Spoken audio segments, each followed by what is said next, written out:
Exatamente, as pessoas têm medo de arriscar, as empresas têm medo de arriscar. Por isso é que muitas vezes, quero 5 anos de trabalho. Está bem, eu até posso ter estes 5 anos de trabalho. E aí eu lhe vou procurar saber quanto é que tens para me pagar. Todo mundo tem um preço, mas todo mundo tem um valor. Que são coisas diferentes. Então, o jovem hoje em dia tem que aprender a lidar com as expectativas. Certo. Onde é que estão os lugares-chave? Tem uma palestra na escola X, na universidade X ou no bairro X? Eu vou lá. Sabe por quê? Estou a fazer agregação de valor, Edna.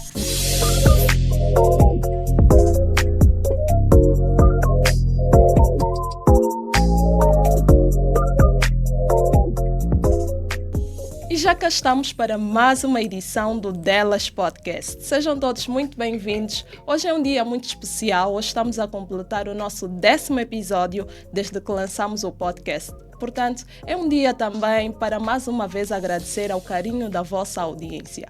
Hoje vamos ter uma conversa muito produtiva e com dicas muito úteis. Hoje estaremos a falar de um tema com destaque: sabor a crescimento profissional. Temos cá hoje uma profissional que dispensa apresentações, mas claro que eu vou ter de fazê-lo. E, portanto, o nosso tema para o dia de hoje, que é super necessário, é como começar a construir uma trajetória profissional sólida nos dias atuais. Temos cá já a nossa convidada, eu vou fazer a apresentação, como disse. Hoje temos cá uma gestora de projetos, é igualmente jornalista, tem passagem pela TV Zimbo, Rádio Nacional, A Voz da América. Eu acho que com essa pista vocês vão agora perceber de quem é que eu estou a falar. Ela é também a responsável do projeto Saúde em Roda de Conversa. É igualmente assessora de comunicação, CEO da Aquilamed. Falo-vos de Ludmila Rangel. Ludmila, seja muito bem-vinda ao Delas Podcast. Muito obrigada por ter aceitado o nosso convite. Muito obrigada eu, Edna, pelo convite que me foi formulado por essa equipa que recebeu-me lindamente aqui nesta casa. Ok, ficamos mais descansados. E a responsabilidade hoje é muita. Uau! Temos aqui uma profissional. Eu confesso que quando pesquisava por mais informações, eu disse, meu Deus, como é que eu resumo este currículo tão grande? Sabe que ao longo do tempo nós vamos trabalhando no automático, Edna. Certo. E muitas vezes não nos apercebemos onde é que nós estamos. Acontece muitas vezes isso, não nos apercebemos onde é que nós estamos, o que é que já fizemos. E acima de tudo, hoje por hoje, eu olho mais para a questão: quantas pessoas eu já consegui impactar? Boas. Que comunidades eu já consegui impactar? Por falar em impactar, hoje nós queremos impactar aqui os nossos internautas. Hoje não, né? Na verdade, nós aqui no Delas Podcast, nós temos estado a dar voz a mulheres da nossa sociedade, tal como a Ludmila, para no processo de partilha de conteúdos, temáticas, abordar, ou melhor, impactar outras mulheres da nossa sociedade. Porque há muitas mulheres com histórias de superação que se destacam do ponto de vista profissional, Exato. tal como a Ludmila, e então é sempre bom partilhar todo esse conteúdo, toda a experiência para ajudar mais mulheres. Com certeza. Então, você que é mulher, você que pretende crescer do ponto de vista profissional, você que está agora a entrar ou a pensar como é que vai ser a inserção ou o ingresso do ponto de vista profissional ao nosso mercado que está cada vez mais exigente, mantém-se ligado a esta entrevista porque hoje vai ser super. Ludmila, eu penso que tem noção que atualmente quando se fala de profissionais da nossa praça, é alguém de referência, destaque, inspiração. Uau. E até mesmo para mim também. Uau, muito obrigada. Eu confesso que eu inspiro-me e tenho estado a acompanhar o seu trabalho. Então, antes de partirmos para algumas dicas mais concretas do ponto de vista profissional, para início de conversa, eu queria que contássemos um pouco quem é de facto a Ludmila, onde nasceu, onde cresceu a infância e depois partimos para o ramo profissional. Uau! Se eu disser, Edna, que a Ludmila já é a avó da Ludmila, vai acreditar? Não. Então vou começar por aí. Okay, a Ludmila é a irmã mais nova dentre os 7 filhos que os meus pais tiveram. Não é o meu pai e a minha mãe, nesse caso.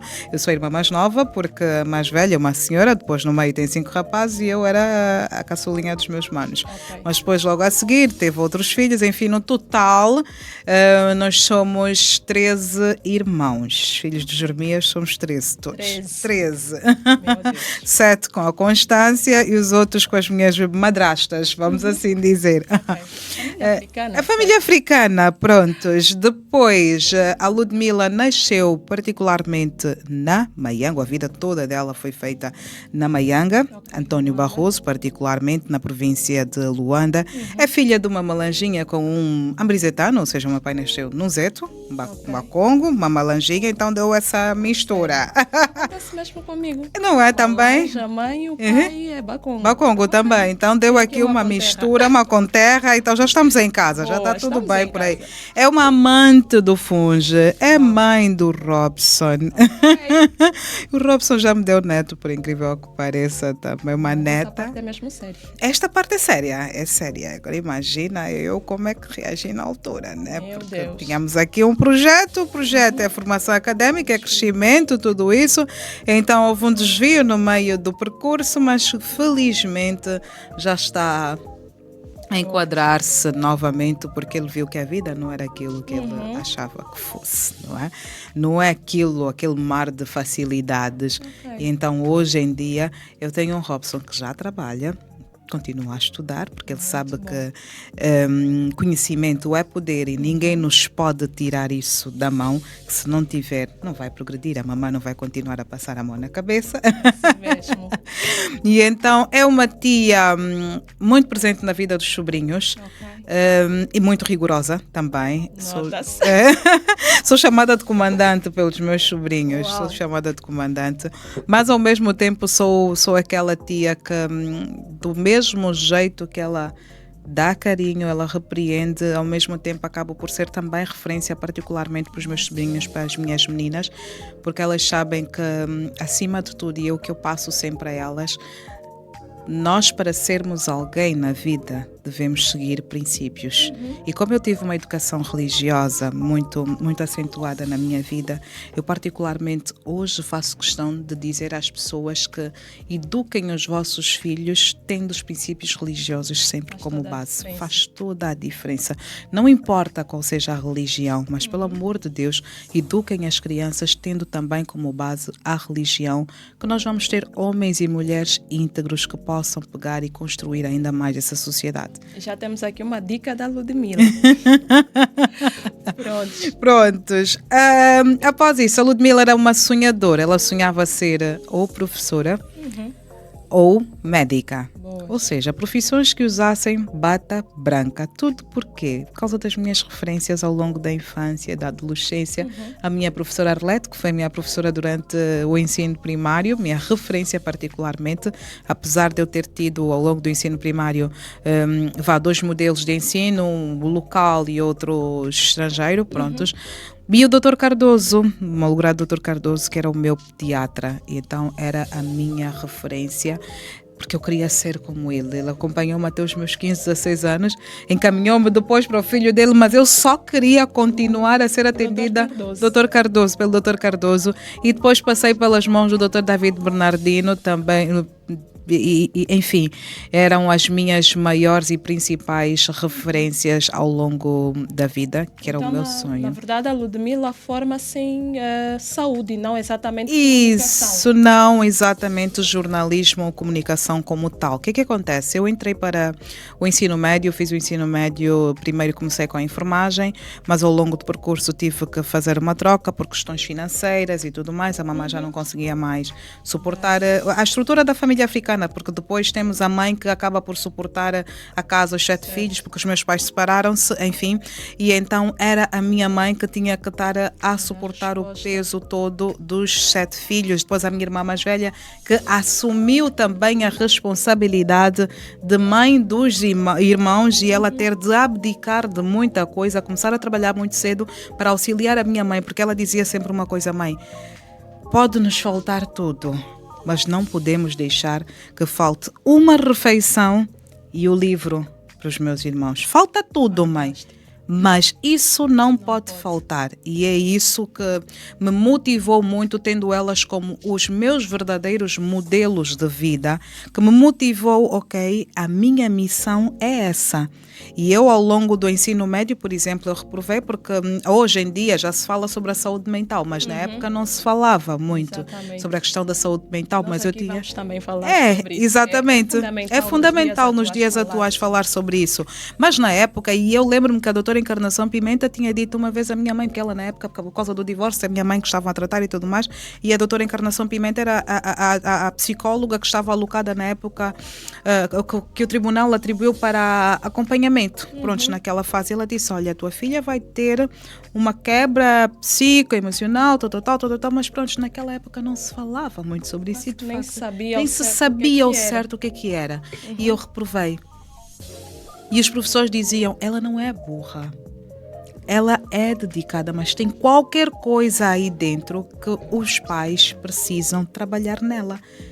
E aí falaram com o meu irmão, que era o meu encarregado de educação, dos meus irmãos, que era o meu encarregado de educação, e o meu irmão disse, olha, a minha irmã é autodidata. A minha irmã começou a ler aos 5 anos de idade. A minha irmã fez um teste na Rádio Nacional por causa de um concurso. Eu entrei na Rádio Nacional por causa de um concurso. Um concurso que era supostamente para eu ganhar uma boneca. Uau. E eu fui à busca da minha boneca na rádio e de repente, entra para a cabine, vai ler. Que idade tu tens? E eu tenho 6. Sabes ler? Eu sei. E deram-me uma página inteira do jornal, 6 anos de idade, em 92. Estava eu a ler uma página inteira de jornal sem gaguejar, sem absolutamente nada, aos 6 anos de idade. Que era aquela fase em que nós estamos a aprender a escrever e tudo mais. Exatamente, e eu já sabia ler naquela fase. Uau, e eu entro para a Rádio Nacional aos 7, 8 anos, por aí. Porque meu pai, na época, não queria, mas depois dele ter saído de casa, a minha irmã disse... Como é que foi a experiência e onde é que estava propriamente enquadrada? Olha, estava na Rádio Pio. Ok. Estava na Rádio Pio, fazia o Rádio Pio. Na altura não assinava como Ludmila Rangel, mas sim Mila Jeremias. Não é? Era a Mila. Como é que surge o nome? É o nome assim como se diz de casa, né? De casa. O Mila é o meu nome, porque a minha avó sempre já tratou-me porque eu sou Ludmila Rangel Jeremias, né?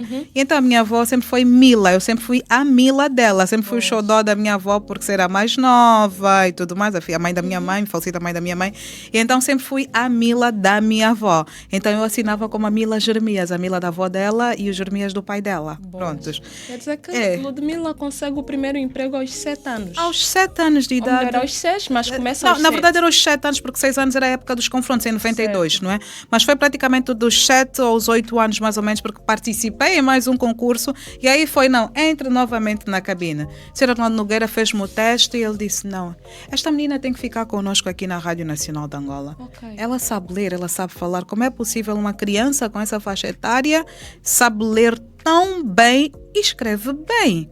Ludmila, e a par disso, hoje temos muitos desafios, sobretudo para os jovens, quando se fala do primeiro emprego. Nossa, desafios grandes. Eu vou já começar com uma questão meio que polêmica, mas eu acho que é oportuno porque a Ludmila começou aos 7 e tem uma experiência ou um percurso profissional muito abrangente. E então, Ludmila, atualmente, eu não sei qual vai ser a sua posição, mas face aos desafios, há empregadores que, ao invés de empregarem pessoas sem experiência, preferem ter nas suas empresas, ou melhor, diz-se mesmo, né? Que eu quero agora o primeiro emprego e pedem-me já 5 anos de experiência. 5 anos de experiência. Como é que olha para isso? Como é que nós estamos? Acha que é preferencial empregadores solicitarem simplesmente pessoas já com experiência de trabalho ou há aquela necessidade mesmo de investir no capital humano e dar a oportunidade para a ocupação de cargos? Sabe, Edna, nós temos uma grande dificuldade, vamos assim dizer, em 70% ou 80% das nossas instituições, das nossas empresas, quer sejam elas públicas ou privadas. Não dar oportunidade às pessoas. Por que não se dá essa oportunidade às pessoas?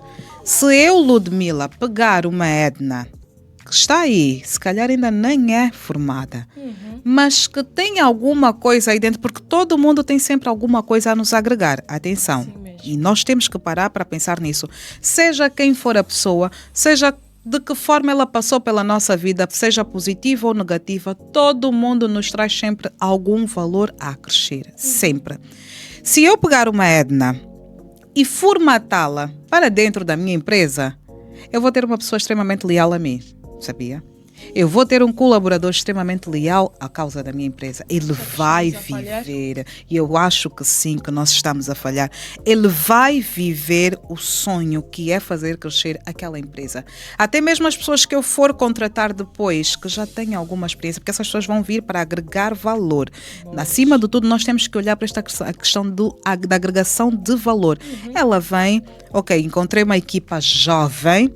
O jovem tem muita coisa pela cabeça. Eu penso que as empresas, na verdade, nessa altura têm medo de arriscar. Exatamente. As pessoas têm medo de arriscar, as empresas têm medo de arriscar.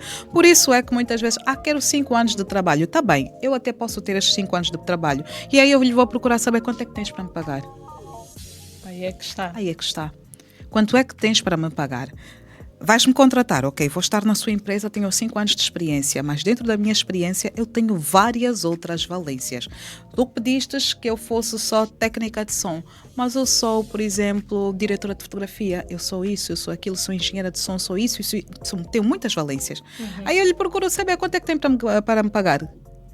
E não vai ter. Não vai. E o que é que vai acontecer? Vai adoecer a empresa, vai adoecer o colaborador, porque o chefe vai dizer que esta pessoa quer tirar o meu lugar. Na verdade, essa é uma outra grande questão que nós temos aqui. Vai olhar para o colaborador como um concorrente direto e aí vai transformar a vida do colaborador, desculpem-me o termo, a vida um inferno do colaborador, porque ele vai olhar, não, esta pessoa quer o meu lugar, esta pessoa quer estar com inveja de mim porque eu sou o chefe, porque essa política que nós temos, eu sou o chefe, não sou o líder, não sou o gestor, mas eu sou o chefe. Quando nós temos que parar e olhar e dizer, não, eu preciso apostar. E a aposta surge no investimento, eu tenho de ser ousado. Eu vou dar um exemplo muito prático, muito claro. Passa a publicidade. Clínica multiperfil até uns sensivelmente 7 anos ou 8 anos. 8 anos, vamos assim dizer, da clínica multiperfil. Nós tínhamos uma péssima fama da multiperfil. Verdade ou mentira? É verdade. Que era um verdadeiro matador, não era isso que nós chamávamos da clínica multiperfil? Causava até algum trauma só de falar. Exatamente. Mesmo algumas pessoas irem para lá. Exatamente. Havia um gestor na clínica multiperfil, e eu vou parar de pronunciar o nome, porque nós estamos aqui, não está aqui a patrocinar o nosso espaço. Assim mesmo.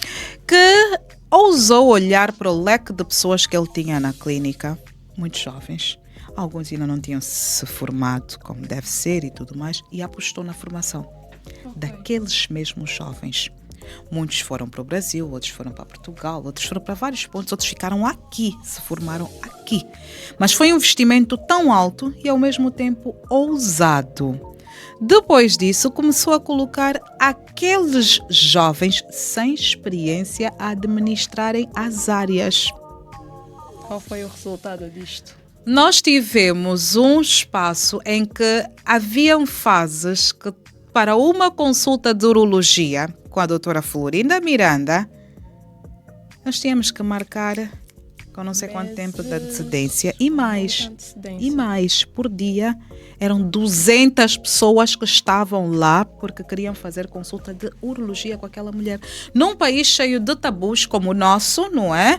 Em que nós não iríamos aceitar jamais, os homens, por exemplo, não aceitariam jamais serem consultados por uma mulher, urologia, na urologia, exatamente. Mas aí nós tivemos alguém a comandar a área de urologia, uma jovem recém-chegada, recém-formada em termos de especialidade, estava lá a comandar a área de urologia. Como ela, havia um outro jovem, Dr. Josemar, a comandar a área de medicina geral e familiar. Fizeram a especialidade aqui. O Dr. Josemar fez a especialidade aqui. Mas tudo jovem. E a Edna olhava para o Dr. Josemar e dizia, mas esse miúdo me vai atender? Miúdo? Essa miúda vai atender? Uma miúda médica cheia de corte, cabelo, cor de vinho e tudo mais. E a nossa sociedade não está preparada para esta conversa, para este tipo de profissionais ousados. E quantas pessoas entrassem para os consultórios, teriam uma consulta com a doutora Florinda, saíam de lá e não queriam mais largá-la. Tanto que ela tem pacientes de mais de 10 anos até hoje com ela. Mas se alguém não tivesse ousado, nós jamais teríamos jamais teríamos esta resposta que nós estamos a ter hoje. Porque alguém tem que usar. Assim mesmo. Alguém tem que pegar e investir. Se nós não investirmos, nós não vamos ter esse tipo de retorno. Boas. A TV Zimbo, quando abriu, também abriu com pessoas jovens, pessoas inexperientes. Creio que só tínhamos 2 ou 3 pessoas que tinham experiência em televisão. Todo o resto não tinha experiência nenhuma em televisão. Tinha um grupo que tinha experiência de rádio, só que rádio é diferente de televisão. Certo. Ficamos todos na mesma base, fomos formatados, fomos formados, e foi o bom que foi a TV Zimbo. E foi o bom que foi, as pessoas procuravam saber logo no início, mas é mesmo uma TV feita por pessoas inexperientes em televisão. Mas tinham as pessoas experientes que vinham de outros pontos do mundo, que estavam lá a nos agregar valor em termos de conhecimento, em termos de prática, tudo isso. Mas a mão na massa quem colocou fomos nós. Porque alguém ousou. Disse, não, vou montar uma equipa jovem, vou montar uma equipa dinâmica. Essas pessoas vão aprender, essas vão vestir a camisola, vão abraçar o projeto e o projeto vai crescer. Porque eu, se tiver esse tipo de pessoas ou com esse perfil dentro da minha empresa, eu vou ter resultados, porque eu trabalho para resultados. Aliás, todo bom gestor deve parar, olhar e dizer, eu quero resultados, quero trabalhar para ter resultados. Não para ficar somente nas redes sociais, aquela coisinha bonitinha e aqui dentro a empresa está a pegar fogo. Precisamos ousar. Temos que usar, temos que investir. Ludmila, a parte da sua experiência, nós aqui, o nosso público é maioritariamente jovem, então vamos estar a direcionar e a padronizar a nossa conversa para o público jovem. A Ludmila falou de um ponto muito importante que é a saúde emocional. E hoje ainda quase que se ignora, mas é importante, sobretudo para jovens que estão a terminar agora a universidade e deparam-se com o desafio do primeiro emprego. Há 2 problemáticas que eu gostava aqui de abordar quanto à questão do primeiro emprego. Primeiro, como é que um jovem, quais são os passos essenciais que um jovem deve ter em conta na busca do primeiro emprego? E por outra, quando eu já sou licenciado e o emprego, por mais buscas que eu faço, currículos que eu envio, não chega. Como é que eu faço? Porque o emocional é, sim, uma questão muito importante e nós temos até, inclusive, o testemunho de alguém que disse que entrava em depressão porque não conseguia o primeiro emprego. Pois. Mas no seu ciclo as pessoas olhavam como, é clichê, é só mais uma frescura desta pessoa. Mas na verdade não, é uma questão importante. Então, gostávamos de perceber um pouco o que é que um jovem no mercado atual não pode deixar de fazer ou deve fazer na busca de primeiro emprego e como é que se deve posicionar ou contornar um jovem que está à procura, mas o emprego não chega. Não chega. Primeira coisa, é a regra número 1 do jogo. Olhar para si. Olhar para si. Existe uma pirâmide da vida, que eu gosto de falar muito sobre essa pirâmide. Deus, saúde, família, trabalho, depois vem o resto. Não dá para inverter essa regra. É Deus, saúde. Eu sou cristã, por isso é que eu vou falar muito de Deus aqui ao longo da nossa conversa. É Deus, saúde, porque eu tenho que ter saúde para suportar ou dar suporte à minha família. Depois tenho que ter a minha família bem consolidada, que é a minha base. Para o quê? Para eu poder estar bem na parte profissional. Boas. Deus, saúde, família, trabalho. Prontos. Eu pego dentro desta pirâmide, coloco aqui à frente. Depois tenho um quadro ou um caderno. Quem eu sou? Onde eu estou? O que eu quero? Como pretendo chegar? Quais as ferramentas que eu devo usar para chegar aonde eu pretendo chegar? Nós hoje temos uma geração com ansiedade. Em 2016, a OMS já falava sobre o fardo que seria 2022, as doenças mentais, só que adiantou. Começou em 2020 por causa da pandemia. Certo. Hoje temos uma sociedade que tem muita ansiedade e é extremamente difícil frustrar expectativas de jovens, ok? Eu, enquanto jovem, vou procurar o meu emprego, eu primeiro tenho de ter a minha base muito bem solidificada, família. Ainda que seja uma família desestruturada e tudo mais, eu tenho que olhar o que é que há ou não dentro da minha família. como eu posso me manter firme aqui dentro da minha base? A família é tudo, Edna. Realmente. Temos famílias desestruturadas dentro da nossa sociedade. Temos muitas famílias desestruturadas. Mas, acima de tudo, eu tenho que parar e pensar: sou eu e Deus. No fim das contas, sou eu e Deus. Quando se diz eu por mim ou eu por eu e Deus, só. E então o meu suporte emocional tem de começar por aí. Como é que eu devo me equilibrar, ok? Eu tenho de estar preparado sempre para o não, porque o não é taxativo. E este é um outro grande dilema, a rejeição. A rejeição. Nós temos muitos problemas de lidar com uma rejeição. Nós não sabemos lidar com a rejeição. Então eu tenho, enquanto jovem, eu tenho de estar preparado para lidar com a rejeição.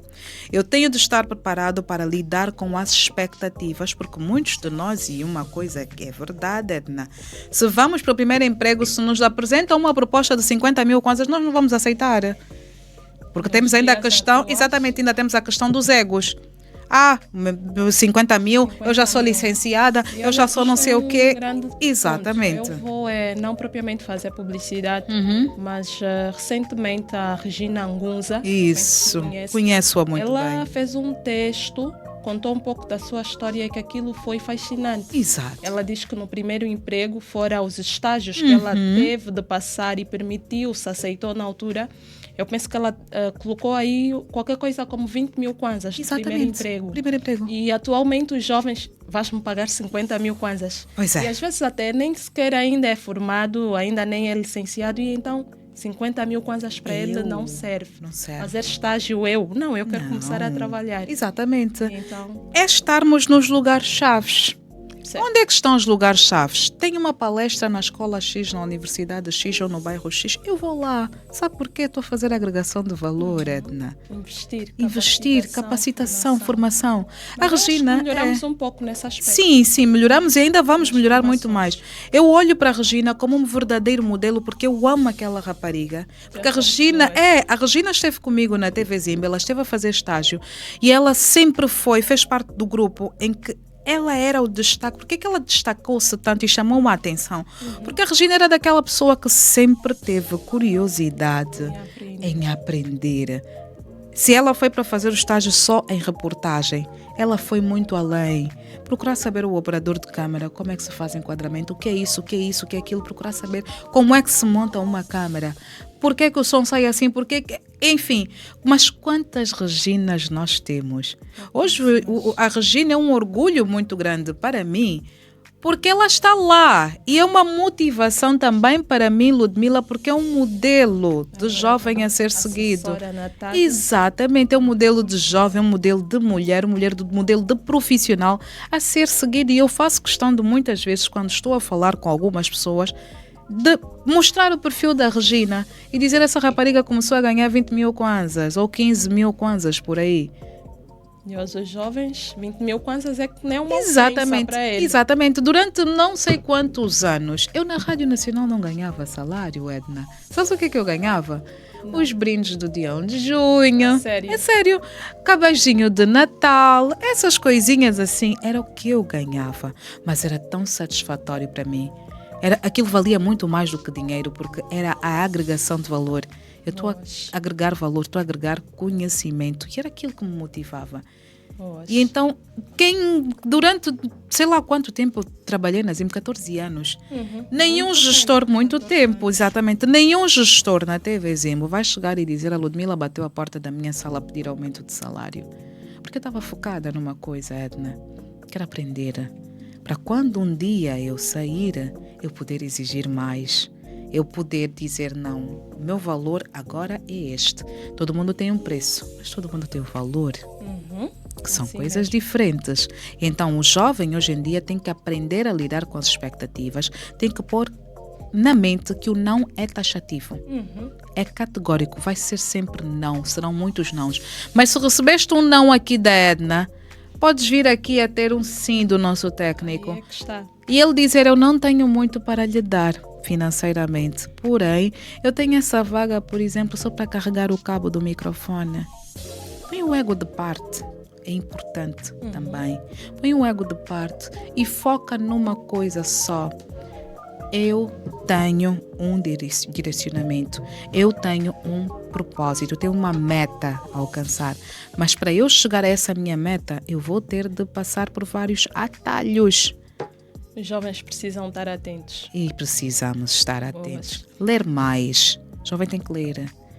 Jovem tem que ler. Tem que ler. Não é só o Facebook. Até no Facebook tem aí alguns livros, tem alguns textos, tem tanta coisa aí. Agora mas podemos baixar livros. Exatamente. E tem mais, Edna. Mesmo diante, entre aspas, daqueles memes que nós vamos vendo, que é o que dizem que nos distraem por aí afora, também podemos tirar aí algum valor acrescido. Se o fulano está a fazer memes, está a fazer isso e está a ter um desenvolvimento assim, por que eu não consigo também fazer? Se eu tenho telemóvel, tenho internet, tenho isso, posso fazer também, certo? Se eu estou aqui num bairro que tem muitas empresas de construção civil que volta e meia procuram comida, o pão na padaria quanto é que está? Quanto é que está a salsicha na cantina? 50 kwanzas? Exatamente. A tal dita oportunidade eu posso pegar, fazer acontecer e faça sempre o diferencial. Apresente sempre um produto diferenciado. Que depois tu vais ver, a Edna é vendedora de magoga, mas a magoga da Edna é diferente. Por quê? Porque a Edna apresenta o diferencial. A Edna esteve preparada para os nãos todos, preparou-se para os nãos. E ela depois soube se reinventar diante dos nãos. As pessoas podem dizer, não, é clichê isso que a Ludmila está a falar porque ela é privilegiada. Eu assim me considero uma pessoa privilegiada porque tive acesso à educação, tive acesso a boas escolas, tive acesso a tudo isso, mas eu me esforcei para chegar onde estou hoje. A minha mãe foi empregada de limpeza durante muitos anos, Edna. Minha mãe foi vender na praça em Cafunfo para não deixar faltar comida em casa. E a minha meta de vida, sabes qual era? É mudar a condição de vida da minha mãe e recompensá-la por todo o sacrifício que ela teve durante todos esses anos para não faltar o livro em minha casa. Podia faltar o meu tênis. Eu ia para a escola de chinelo caso meus tênis estivessem estragados. Porém, só não vale faltar na escola, só não vale ficar sem o livro, sem o caderno. Boa. Isso não é válido. Está a ser uma conversa muito agradável. Eu podia ficar aqui o dia todo. É um momento para agradecer os nossos patrocinadores, os nossos parceiros que felizmente nos têm apoiado da melhor maneira possível. Falamos da Macon TV, que felizmente atualmente nós já fora ao nosso canal e as nossas redes sociais. Agora vocês têm a oportunidade também de acompanhar o Delas Podcast nas telinhas, nos autocarros da Macon. Ou seja, a Macon TV, né? No caso que são as telinhas ali em cada autocarro da Macon. Vocês agora nos podem acompanhar aí. Mais uma vez nós queremos agradecer a Macon TV. Queremos também, mais uma vez, apelar a qualidade de tudo que vocês veem aqui do ponto de vista de produção. Tem alguém a assinar e a fazer acontecer. Esse alguém é a JB Filmes e Assessoria. Solicitem, eu já não vou alertar sobre muita coisa, só solicitem. Vamos só ver uma coisa, solicitem. E vamos voltar aqui para a nossa conversa. Hoje estamos com a Ludmila Rangel, uma profissional de mãos cheias. Eu estou aqui hoje numa conversa, meu Deus. E a Ludmila é daquelas que, como já disse, é mesmo referência para a nossa sociedade, porque é alguém que tem feito e tem feito muito bem. Falando em fazer, eu gostava de aproveitar ainda o tempo que nós aqui temos para falar do projeto que impactou a nossa sociedade, que é a Saúde em Roda de Conversa. Uau! Embora já percebemos aqui que formou-se, né, na área da saúde, o que é que lhe motivou a montar este projeto, Saúde em Roda de Conversa? Edna, o que é que me motivou a montar esse projeto? E não querer ver mais do mesmo. Eu sempre fui muito curiosa. Muito curiosa mesmo. Se a Edna for para a minha casa, os meus irmãos vão lhe dizer, olha, ela não mexe numa botija de gás, mas acreditem que ela vai mexer no quadro de luz. Meu Deus. Os meus irmãos vão lhe dizer isso. De me ver a desmontar assim o gerador para ver o que é que se passa, porque é que está a fazer aquilo. Difíceis, exatamente, nas coisas difíceis mesmo. Eu quando saio daqui, já estava a fazer a faculdade de medicina e tive a oportunidade de conseguir uma bolsa de estudo, concorrer a uma bolsa de estudo, mas infelizmente quando cheguei ao Brasil, eu já não tinha mais a minha vaga disponível na faculdade de medicina, porque já tinha atrasado muito e tinha 2 cursos em aberto, nutrição e comunicação e saúde. E eu olhei para a comunicação e saúde, mais 5 anos, comunicação, isso é jornalismo.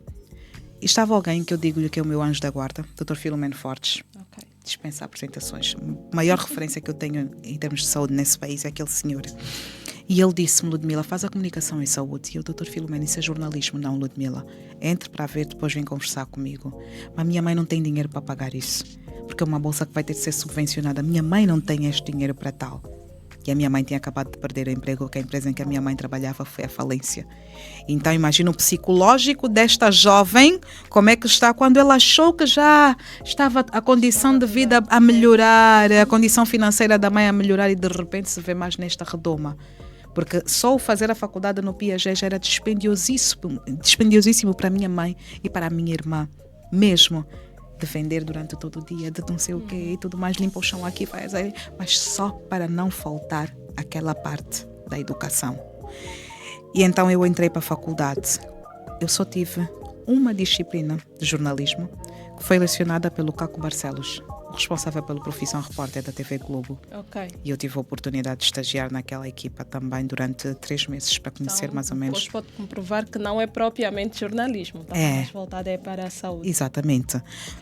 Quando eu entro, os meus professores todos eram médicos, enfermeiros, tudo da área de especialidade médica, só da área da saúde. E eu fui percebendo onde é que eu estava. Mas ao mesmo tempo eu me procurava saber, e quando eu for para Angola, como é que eu vou aplicar isso? Tudo isso? Exato. Depois tive profissionais voltados à área de marketing, à área de educação financeira e tudo mais, então um pouquinho de cada. E particularmente foi mais o marketing e a gestão de empresas, gestão de carreira, que esteve aí muito acentuada dentro desta área de formação. Terminei a graduação, coincidentemente, em 2020, na época da pandemia, estava o meu certificado a chegar por e-mail, porque eu já não podia ir para lá, porque em dezembro, a partir de dezembro de 2019, já tínhamos tudo encerrado e as pessoas não sabiam. Certo. Porque eu comecei os 3 primeiros anos diretos no Brasil, depois fui fazendo o modelo sanduíche. Tive uma paragem ao longo de 2 anos, enfim, mas enquanto eu estive lá no Brasil, em 2012, 2013, por aí, eu fazia reportagens para Zimbo. Uau. Pouca gente sabia, só sabia que ela estava lá em tratamento médico, porque eu tinha saído daqui com um diagnóstico médico que era uma doença extremamente rara que não se tratava aqui e então tinha que tratar fora de Angola. E foi a partir daí que eu peguei, tá bem, vou aproveitar a bolsa, unir tudo o útil ao agradável. Pronto, Zedna. Quando cheguei, a primeira proposta que eu recebi foi que tinha que estar num gabinete de comunicação institucional. Eu disse, não, eu sou da área epidemiológica, sou da área de pesquisa científica, sou dessa área, é do campo. Ou eu estou dentro de um hospital, eu estou no campo a interagir com a população, a interagir com resíduos, enfim, eu estou nessa área. E as pessoas não conseguiam perceber na época. E só o Dr. Filomeno é que conseguia perceber na época, e depois passou na época para o Ministério da Saúde a explicar como é que funcionava mais ou menos o meu perfil profissional. E eu sempre na televisão. E a partir daí, em 2016, na televisão, o que é que eu comecei a fazer? Vou fazer um programa de saúde. Aliás, fui desafiada a fazer um programa de saúde pelo Paulo Simão, o meu antigo coordenador da área de informação. Vais fazer, eu não vou. Vais fazer, não vou. Tens de fazer. Um desafio muito grande. Mas um desafio muito grande porque eu odiava estar em frente às câmaras e eu amava estar por detrás das câmaras. Por isso é que a Edna me via só fazer reportagens e tudo, porque eu adorava assim, estar no helicóptero, estar sei lá onde, nos bairros e tudo. Era a minha praia. Era mas eu penso que a sensação é a mesma, é sentir-se viva. E há muita produtividade em fazer uma reportagem. Uma reportagem é muita produtividade e ao mesmo tempo eu gostava de conhecer outras realidades, outros contextos sociais. Eu gostava daquilo porque eu sabia que de alguma forma eu iria impactar a vida das pessoas fazendo reportagem. Voltando ao desafio. Vais fazer. Tá bem, dê-me o nome do programa. Não tem. Sinopse não tem. Cria. O teu horário é este. Ponto. Uau. Eu não sei desenvolver um programa, sabes? Sabes? E como sabes? E aí eu peguei, fiz tudo, estruturei e apresentei-lhe. Ele ficou assim a olhar para mim e ele disse-me, sabes que tens aí dentro de ti uma gestora de projetos? É daí que nasce a gestora de projetos? Ainda não. Aí nasceu uma diretora executiva. Ok. Porque eu não me via como fazer uma direção executiva de uma produção macro. Não tinha noção do que era isso. Eu só sabia fazer reportagem, eu gostava, ponto. Mas a parte das estruturações e etc., aí ele disse, Vamos, o programa vai ao ar daqui a 2 semanas. Como assim? Tem que ter tempo, tem isso? Não. Vai agora para o ar daqui a 2 semanas. E o programa foi ao ar depois das 2 semanas determinadas por ele. Uau. E hoje eu digo que a Ludmila, ou parte da Ludmila que nós temos hoje em termos da apresentação, deveu-se àquele senhor que usou. Porque muitos tentaram me pôr em frente às telas, mas eu, não, chefe. Até no Jornal das 7 tentaram, o diretor Guilherme Galeano tentou, mas não era o meu perfil. E então até que uma vez um dos administradores, o William Correia, disse, não, o perfil dela não é de bancada, ela é hiperativa. Ela é hiperativa, então hiperatividade não lhe permite estar em bancada, tu matas a profissional. Deixem-lhe andar, deixem-lhe solta, porque este é o perfil dela. E hoje em dia, se a Edna me chega e diga, Ludmila, tenho este profissional, ele gosta de televisão, ela é bom, então uma coisa é seres bom, gostares, outra coisa é teres o talento para fazeres uma determinada coisa dentro da televisão, porque lá dentro da rádio, sei lá, podes-te descobrir em múltiplas facetas. E foi assim que foi nascendo a apresentadora durante essa fase toda. E depois, quando chega a fase da Covid-19, as pessoas procuravam saber como é que ela tem tanto conhecimento, qual é o tempo que ela tem para estudar e tudo mais. Já foi lá quando atrás, na a verdade formação já foi Brasil. toda lá atrás, Brasil, depois chego cá em Angola, volto a estudar mais um bocadinho na área da saúde pública cá, que era para fazer o enquadramento, depois parei, desisti porque não tinha aquele casamento, não estava aquele casamento apaixonante. Em termos de conteúdo académico, e o Dr. Carlos Morgado, que era o antigo responsável pela área da saúde lá na Universidade Metodista, ele disse-me, falou com a reitoria e tudo mais, explicou mais ou menos a minha condição, disse, ela na verdade só veio fazer uma espécie de agregação, ou seja, conhecer praticamente o nosso mercado local, académico, clínico, o perfil clínico que nós temos, ou o perfil sanitário, para ela poder estar melhor enquadrada, porque o Ministério não lhe consegue fazer o enquadramento devido por causa das valências todas que ela tem. Mas quem sabe exatamente enquadrar aquilo que é local, exato, tudo aquilo que tinha recebido lá fora, tal como as pessoas que fizeram biotecnologia, por exemplo, hoje em dia são obrigadas a fazer 3 anos, por exemplo, da Faculdade de Medicina, de Clínica Geral. São obrigados. Não temos a biotecnologia enquadrada como tal, então eles são obrigados até de fazer um estágio de 3 anos para poderem perceber como é que funciona, e então nós temos essa obrigatoriedade. Olha, depois disso, Edna, eu fiz o exame de acesso para obter uma carteira profissional de consultora internacional em saúde. Pela Universidade da Califórnia. Mas eu fiz os exames porque era uma parceria entre o Brasil, entre a Embaixada Brasileira e a Universidade da Califórnia. E eu fiz o exame e passei com uma nota máxima, porque era para estudar o perfil epidemiológico do continente africano, do mundo em si, até chegar ao continente africano, fazer essa descrição toda, e passei com uma nota de 90% por aí de aproveitamento. Uau. Um grau de Fantástico. E então, a partir daí, na pandemia, foi procurada por entidades muito, muito altas, vamos assim dizer, quer pela OMS. Naquela altura, uma necessidade de Exato. contextualizar o que estávamos a viver. Exatamente. E, obviamente, os profissionais eram os mais procurados. Os mais procurados. E eu fui uma dessas profissionais por causa da minha carteira de consultora. Ok. A partir daí, era estudarmos de madrugada por causa da China, porque tínhamos que receber conhecimentos por causa da China, passar para cá, estudar e tudo mais, passar para mais alguns países a nível do continente africano. E aí nascia a Ludmila, mesmo já gestora de projetos em saúde. Depois disso, só foram surgindo convites, propostas para trabalhar mesmo nesta área. E aí foi a fase que eu me afastei da televisão depois de muito tempo, né? Porque eu depois tive esgotamento, porque era impossível eu não ter esgotado. Um ser humano dormir 3 horas por dia, humanamente, é impossível.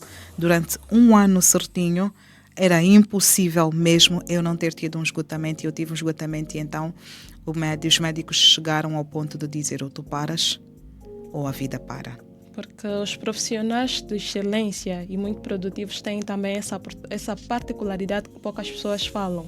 Hoje, atualmente, até fala-se de burnout, fala-se de muitos aspectos, porque é uma produtividade que depois eles próprios, ou os profissionais, no caso, nem conseguem parar. Exato. Poucas horas de sono e estão sempre a produzir. Então, chega um momento que o corpo humano fala mesmo. Fala.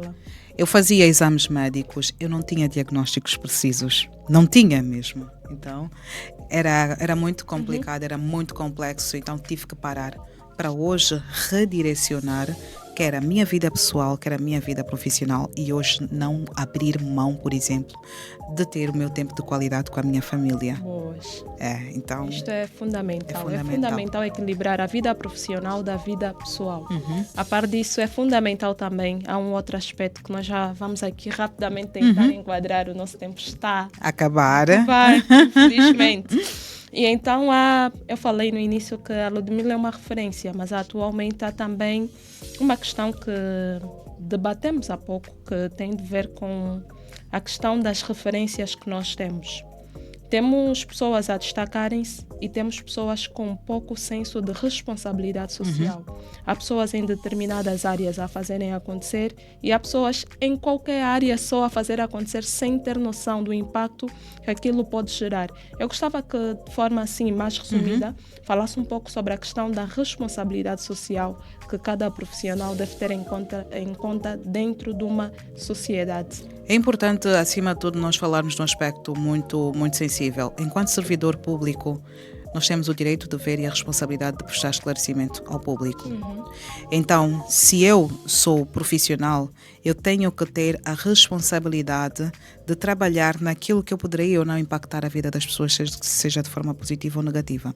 Tenho que ter muito cuidado com o meu posicionamento, tenho que ter muito cuidado com aquilo que eu vou falar, a forma com que eu vou falar, a forma com que eu vou lidar com absolutamente tudo, enquanto profissional e enquanto ser humano. Todos nós temos responsabilidade social e a responsabilidade social que primeiro deve vir à frente.